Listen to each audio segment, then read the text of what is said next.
Good morning. I think you just heard a wonderful exposition on innovation. And when you talk about innovation, Ms. Gayatri was mentioning about aspects that can happen on daily life and also issues which affect profoundly the humanity.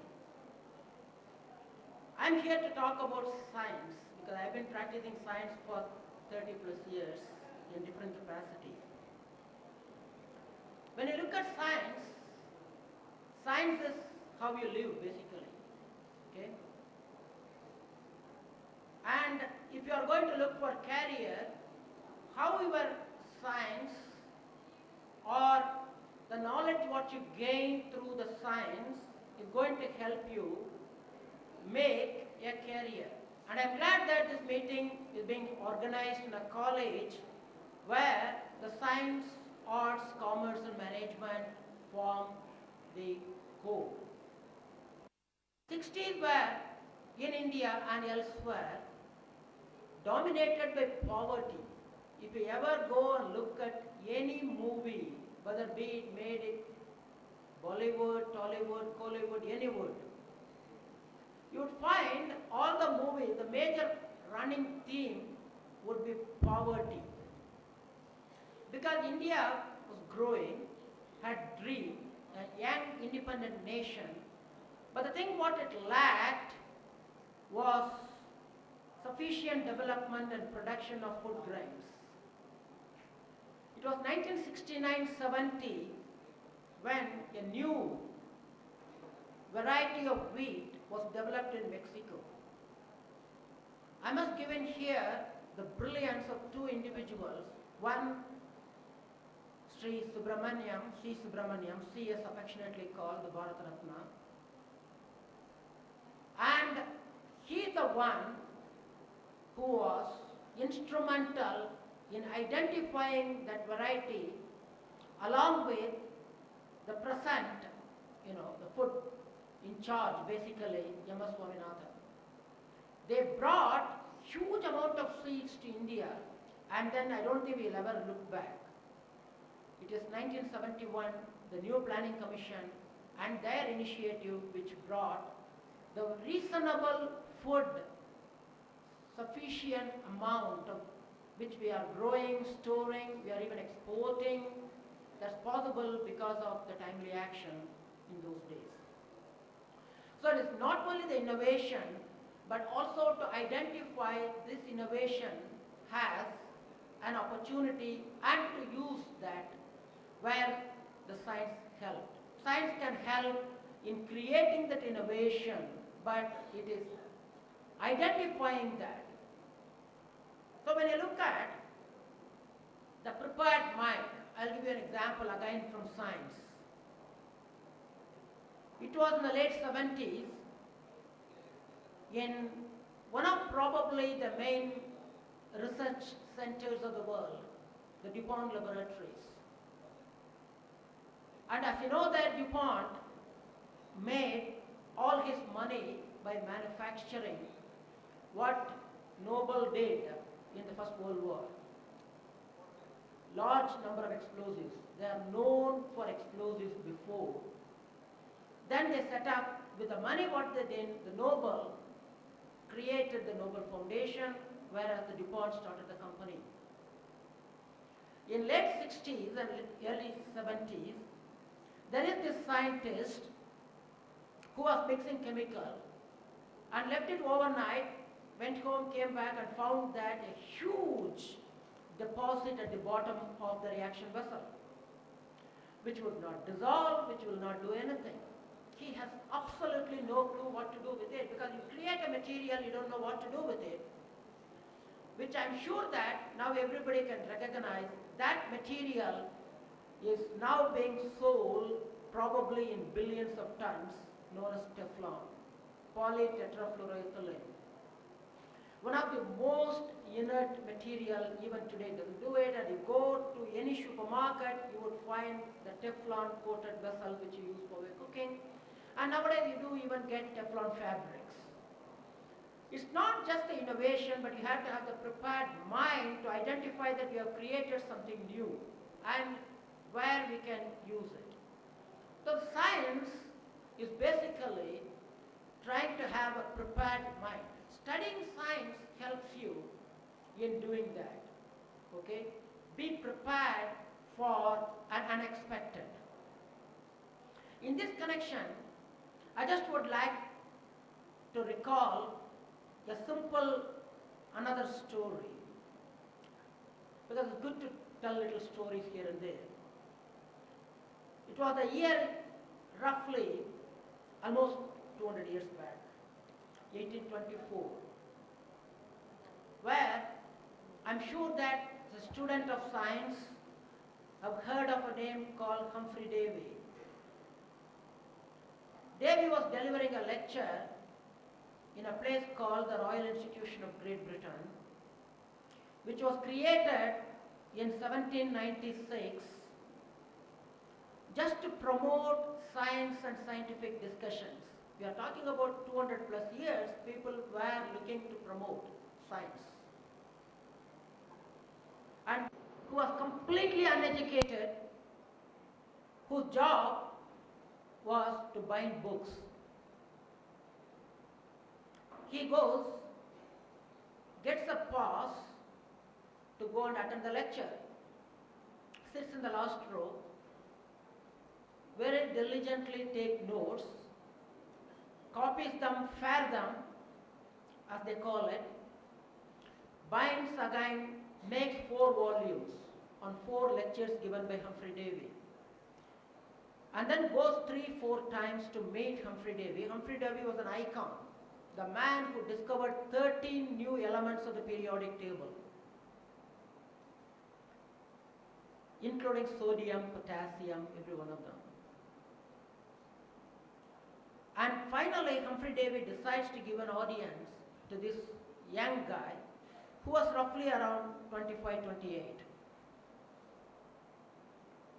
And he says, gives that thing, I just attended your lecture, I liked it so much, so I made my notes and here are my notes.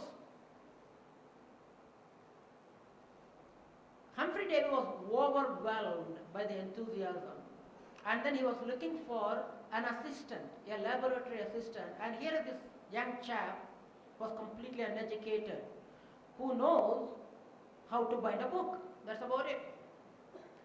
So we said, I will give you a lab assistant job, would you be interested? He said, yes, definitely. That person happened to be the greatest ever scientist the world has seen. His name was Michael Faraday. And you go to the Royal Institution even today, there is a big plaque saying that the greatest ever discovery I made in my life was not the 13 elements, but Michael Faraday, written by Humphrey Davy. And as you know that Michael Faraday today, if he's alive, he would have got between 6 and 10 Nobel Prizes. His contributions on electricity, his contributions of electrolysis, his contributions of synthesis, his contributions of what is popularly known today as nano. He made them 200 years back, and he called it divided metal, because even colloids were not known then. That was the brilliance of Michael Faraday, an uneducated man. Okay? So the science and career need not have to be learned completely within the confines. You need to have a free mind, and more importantly, I'm very glad that Ms. Gayatri has brought up a very important point which I will also tell. Is about, participant actually asked that question and that it was a response about innovation. So innovation, I would say, in a way, in India, it's extremely difficult even to cultivate, because innovation basically comes from certain level of irreverence. You must have an irreverence, but we are all taught from young age, saying that see an elder, first thing say that pronoun, or go and touch the feet, and keep, we just make sure that the young mind, okay, is more or less tuned to listen, obey the language of the elders. So with the result, when you have a student in the class, it often that we get irritated when the student keep asking a question. Because two things. One, the teacher needed to finish the portion in time, number one. Number two, it could be the limitation of the student, the teacher herself or himself. So this is another thing which you need to come out. These are general comments I wanted to tell about the science. I have, in the last 15, 16 years as being a teacher, professor, researcher independently, I had one student whom I loved, who was absolute irreverence for anything. You fix boundaries, he won't do it. He'll say, I won't do it. I'll do it the way in which I want. He took longer than the time required to do PhD, which is normally 5 years, he took 6.5 years. But he's doing very well. He's in Hindustan Lever today, he's doing very well. And in a way, I look back and say that I took 7 years for PhD because me and my supervisor, we always questioned. He said that you go and do this work, it will probably be good. I said, you explain to me. He said, you do it, let's talk about when the result comes. So we always ended up in a big argument. I refused to go back and do the experiment. Took longer time. But I had that streak which I developed over the years. Okay? So please question, okay? Which is very, very important because it will do a world of good for you in your career later. Now, I just wanted to, when you are looking at career,